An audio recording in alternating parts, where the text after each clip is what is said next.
Hello friends, मेरा नाम है प्रियंका और यहाँ करी मैं अपनी यूपी टीजीटी होम साइंस की तैयारी। जैसे कि आपने मेरी पहली वीडियो में देखा होगा कि अब फिलहाल जो चैप्टर चल रहा है वो टेक्सटाइल का चल रहा है।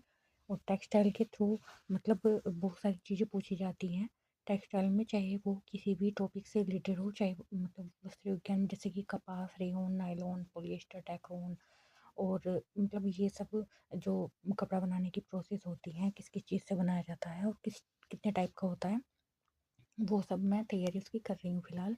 जो आज से मेरा जो स्टार्ट हुआ है वो टेक्सटाइल का बाइंडर स्टार्ट हुआ है।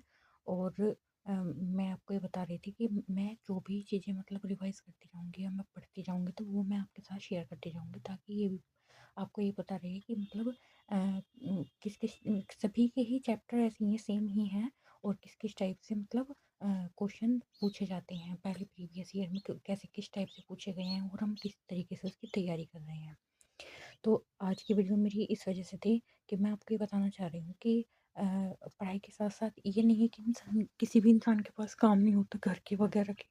और मतलब काम वगैरह सबके पास होते हैं, घर के हों या कोई बाहर मतलब ट्यूशन पढ़ाता हो या घर में मतलब, और बाहर या मतलब प्राइवेट पढ़ाने के लिए जाता हो, काम सबके पास होते हैं। और लेकिन पढ़ाई का टाइम निकाल कर ही हम मतलब कुछ कर सकते हैं। अगर हम पढ़ाई का टाइम निकाल कर अपने आप को टाइम दें, पढ़ें और उसे समझें, तो काफ़ी मतलब चीज़ें सॉल्व हो जाती हैं इस चीज़ से। ये हो जाता है कि हमारा माइंडसेट ये हो जाता है कि हमने कितना तैयार कर लिया और कितनी हमारी पढ़ाई हो चुकी है और कितना हमें तैयार करना है।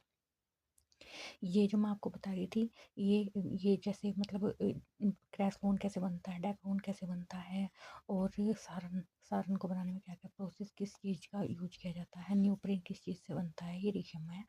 तो वही मैं आपको बता रही हूँ कि मेरा किस-किस चीज़ का अब मतलब तैयारी चलेगी। अब मेरी जो स्टार्टिंग होगी वो वस्त्र विज्ञान से होगी। उनकी अम्ल क्षार की क्रिया और उन पर ब्लीच का प्रभाव, या फिर उनको जलाने पर कैसा उनकी राख होती है, मतलब कुरकुरी होती है, कैसी होती है, काली होती है, और इस टाइप से। तो ये होता है कि इंसान को घर के काम भी होते हैं और पढ़ाई भी, और फिर बच्चे को सँभालना भी। मैं अपने फ़िलहाल मायके में आई हुई हूँ। मायके में मेरी मम्मी नहीं है, उनकी डेथ हो गई थी 2022 को। तो एक भाई है और हम 2 बहनें हैं। मैं दूसरे नंबर की हूँ। और वैसे मेरे मतलब भाई की शादी हो चुकी है। वो जो मतलब भाभी हैं वो प्रेग्नेंट हैं, बेबी कभी भी हो जाए, तो इस वजह से मैं यहाँ पर आई हुई हूँ।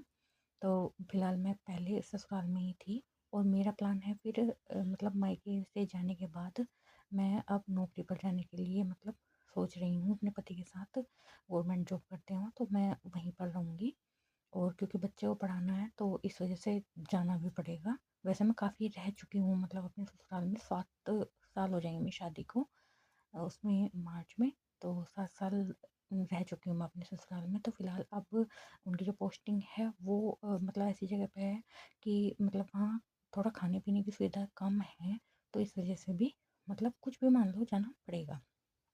तो मेरा ये मानना है कि ये एग्ज़ाम हो जाए तो तभी मैं जाने की सोचूँगी। और फ़िलहाल मैं अपने मायके में हूँ और अपनी मेरी बेटी है एक, वो 2.5 साल की है, तो उसको मतलब वो मुझे बहुत कम काम करने देती है। और अगर सो गई तो कोई बात नहीं, अगर जाग रही है तो फिर मुझे काम में मतलब नहीं काम करने देती। और सभी के बच्चे ऐसे होते हैं। मेरा ये मानना है कि इंसान को मतलब सक्सेस होने के लिए बहुत सारी परिस्थितियों का सामना करना पड़ता है, चाहे उसमें कोई भी परिस्थिति हो, लेकिन पढ़ाई को भी टाइम देना चाहिए काम के साथ साथ। काम अपने समय पर है, हम ये नहीं कह रहे काम मत करो और ओनली पढ़ाई करो। काम अपनी जगह है और पढ़ाई अपनी जगह है। चाहे फिर इंसान को अगर दिन में काम कर रहा है तो चाहे रात को भी पढ़ना पड़े, क्योंकि ये टाइम ऐसा है कि ये वापस लौट कर नहीं आएगा 2 ढाई महीने का। और फिर ये काम वगैरह यही रह जाएंगे। लेकिन अगर हम पढ़ाई को टाइम देंगे सुबह शाम, कभी भी हमें टाइम मिल रहा है, ये नहीं कह रही हूँ मैं कि मैं 8 घंटे 10 घंटे पढ़ो, लेकिन जितना भी पढ़ो समझ कर अच्छे तरीके से पढ़ो, ताकि वो आपके दिमाग में स्थायी हो जाए और वो उड़े ना। मेरा ये कहना, ये मैं आपको अपनी चाय बना रही थी, मैं आपको दिखा रही थी कि मैं क्या कर रही हूँ क्या नहीं। ये तो चलो चलता रहता है, जब वीडियो बनाते हैं तो कुछ तो उसमें मतलब एक्टिविटी इंक्लूड करनी पड़ती है कि हम क्या एक्टिविटी कर रहे हैं क्या नहीं। और ऐसा नहीं है कि सारी वीडियो पढ़ाने की ही मतलब पढ़ने की ही डालूँ मैं कि मैं पढ़ रही हूँ बैठ कर और कुछ नहीं। तो मेरा ये मेन मोटिव रहता है। तो अब फ़िलहाल जो मेरी जो तैयारी चलेगी वस्त्र विज्ञान की, उसके बाद चलेगी शरीर क्रिया विज्ञान की, उसके बाद चलेगा मेरा बाल विकास। तो मेरा मतलब मैं आपको पहले से ही अपनी वीडियो में बताती आती हूँ कि मेरा जो पढ़ने का शेड्यूल होता है वो डे बाय डे होता है। मैं दिन डिवाइड करती हूँ कि इतने दिन तक मुझे ये कंप्लीट करना है, इतने दिन तक मुझे, और फिर उसमें ना एक एक्टिव रहता है इंसान कि मुझे ये चीज़ कवर करनी है तो करनी है। और अगर हम ये सोचते हैं कि चलो ये बाइंडर हम पढ़ रहे हैं और ये होता रहेगा, धीरे धीरे पढ़ते हैं, तो वो पूरा नहीं हो पाता। लेकिन अगर हम डे बाय डे जैसे भी आपका मन करे इसी हिसाब से काम करना चाहिए। डे बाय डे हम किस तरीके से मतलब वो कर रहे हैं, अपनी पढ़ाई को टाइम दे रहे हैं। और मेरा ये मानना है कि इंसान को कभी भी पढ़ाई से मुंह नहीं मोड़ना चाहिए कि हाई अब एग्ज़ाम आ गया, अब कैसा होगा ये वो। सोच समझ कर फैसले लिए जाते हैं। और किसी ने मुझे कल कमेंट में ही पूछा था कि आप कि मतलब तैयारी किस चीज़ से कर रहे हो, नोट्स से या फिर मतलब प्रैक्टिस सेट से? तो मेरे पास नोट्स ही हैं और प्रैक्टिस सेट बाद में है। मैंने बुक कोई नहीं मंगाई है, मैं आपको पहले बता दूँ, बुक मेरे पास कोई नहीं है। मैंने नोट्स पार्थ एजुकेशन ऐप से बनाई थी। वो बनाए थे 2023 में। और 2023 में मतलब रिवाइज़ नहीं हुए थे, ओनली पढ़े मतलब नोट्स ही तैयार किए थे। थोड़ी बहुत तैयारी मेरी 24 में हुई थी या फिर अब हुई है, क्योंकि बच्चे छोटे थी तो इस वज़ह से मेरी पढ़ाई नहीं हो पाई थी उस टाइम पे।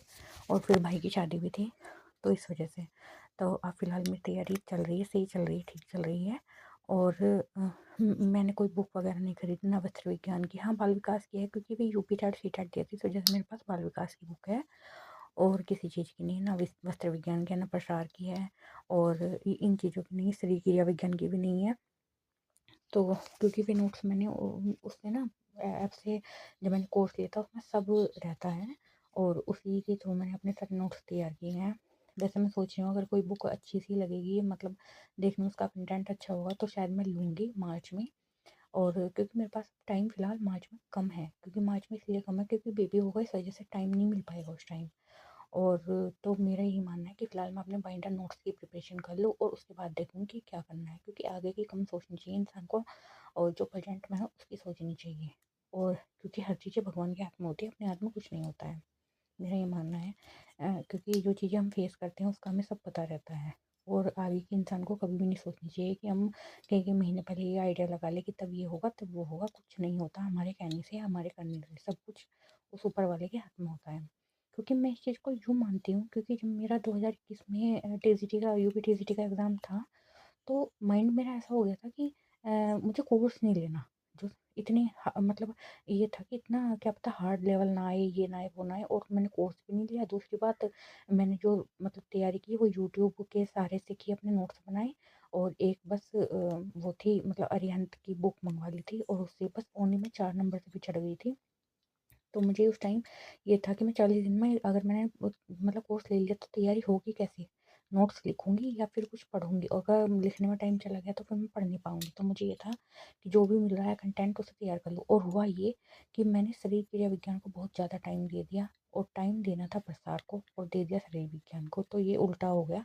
वैसे मेरा एग्ज़ाम बहुत अच्छा गया था, बस प्रसार शिक्षा मेरा तैयार नहीं था। नहीं, मैंने यूट्यूब पर उसके कोई ऐसे नोट्स पढ़े थे जो मैं उसकी तैयारी कर लेती या मैं बना लेती उस टाइम।